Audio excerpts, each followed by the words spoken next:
En el territorio nacional hay 500,000 de viviendas abandonadas.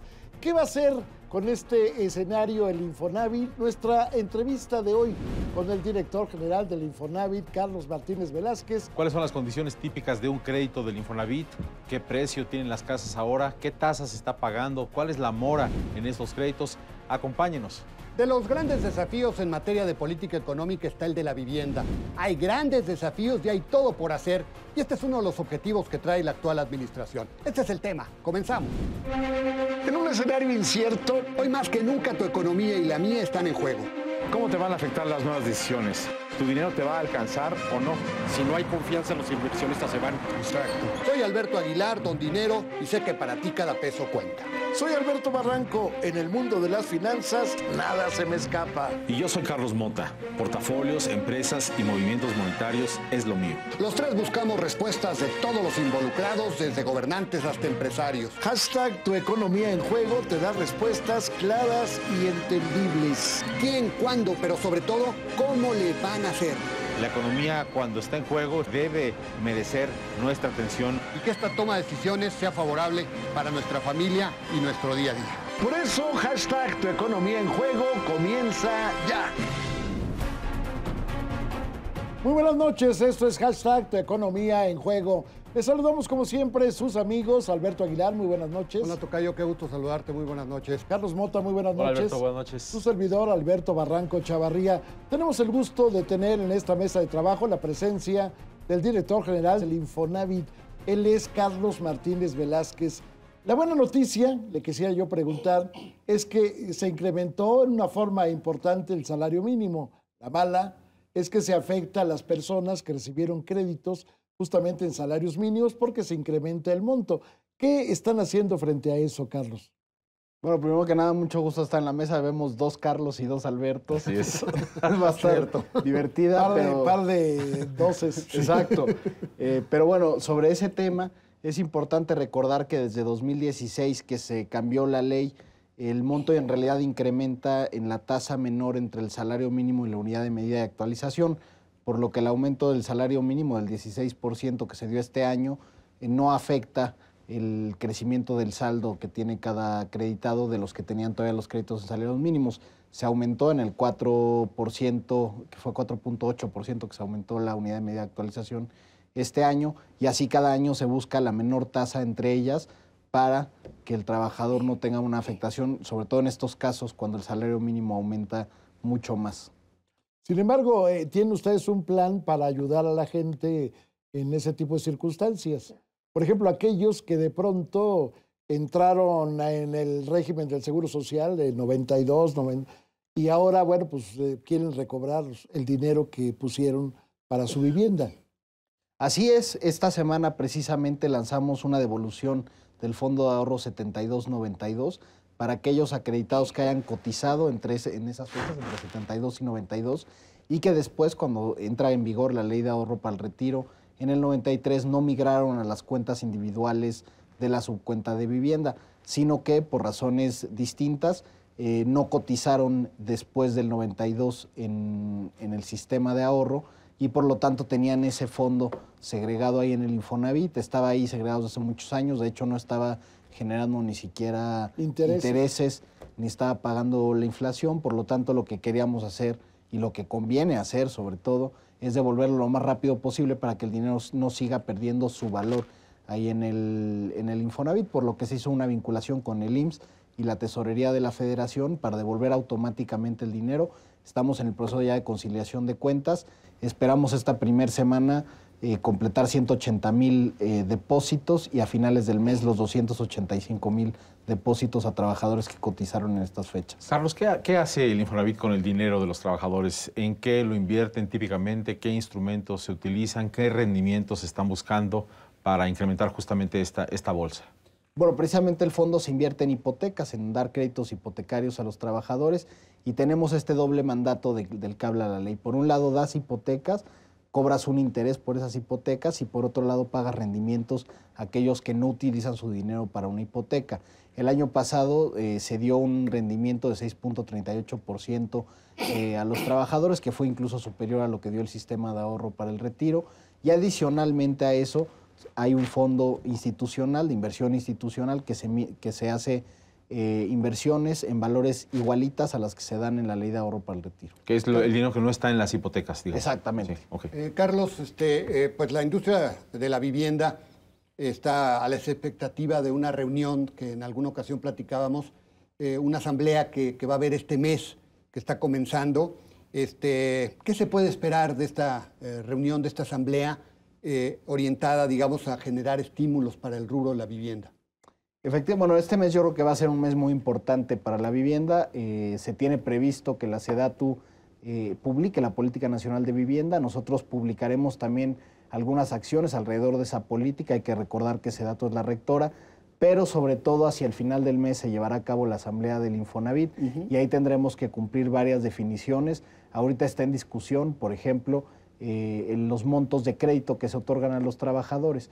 Al no haber este año una partida específica para el subsidio de las viviendas que se venden a través de los créditos del Infonavit, ha habido algunas reacciones por parte del sector de la vivienda diciendo, oye, ya no hay este apoyo del gobierno. Sí, ¿no? Subsidios, ¿no? La realidad es que el nuevo gobierno lo que hizo fue cambiar la perspectiva de la vivienda, está destinando los recursos ahora a aquellos trabajadores que no cuentan con un esquema de seguridad social, como lo es el Infonavit, y por lo tanto a nosotros nos pone como tarea descubrir nuevas opciones para estimular la vivienda para aquellos trabajadores que ganan menos de 2.6 salarios.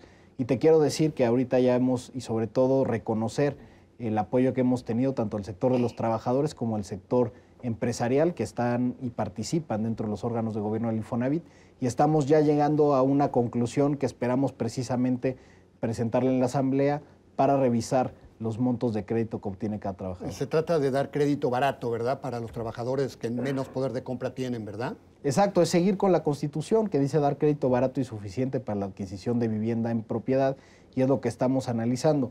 Y sobre todo recordar esta naturaleza mutualista del fondo, que era lo que hablaba al principio.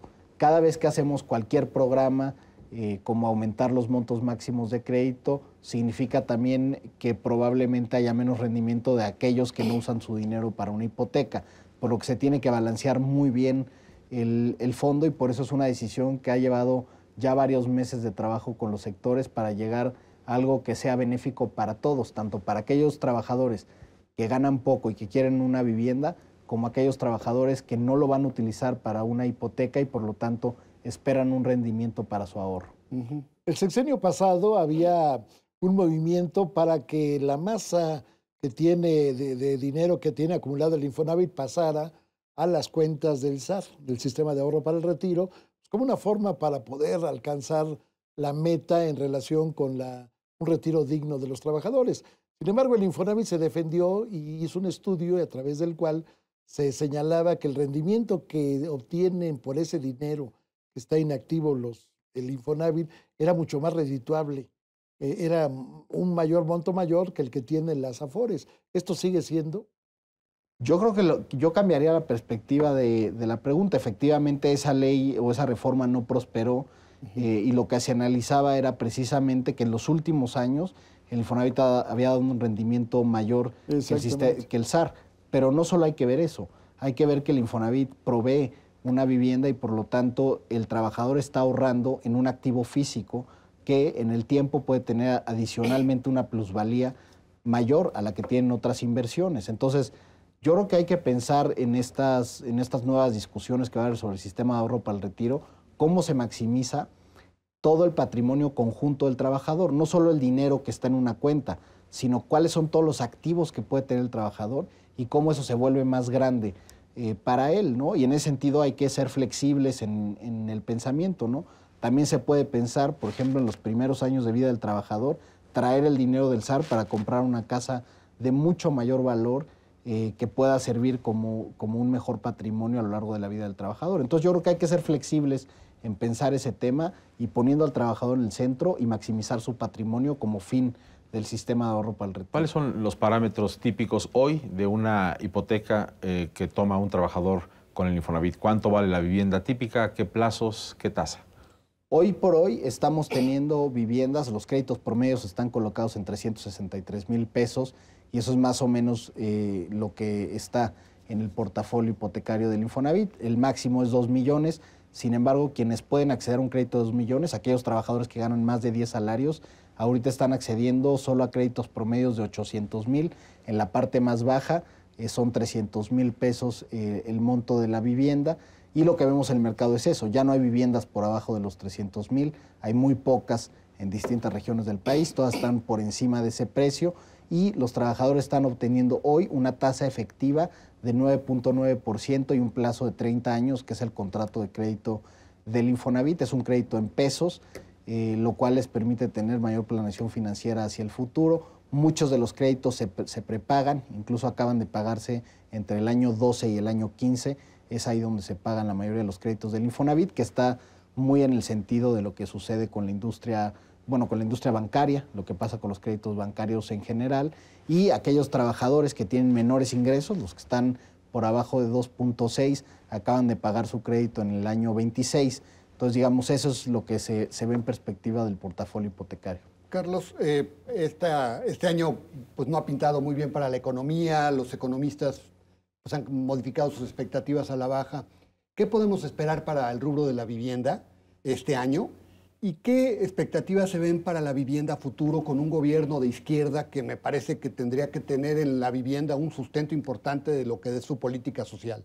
Yo veo con buena perspectiva la vivienda este año, sobre todo tomar en cuenta, por ejemplo, al cierre de la semana pasada, el 31 de marzo, el Infonavit ha colocado un total de 120,000 créditos de toda su oferta crediticia.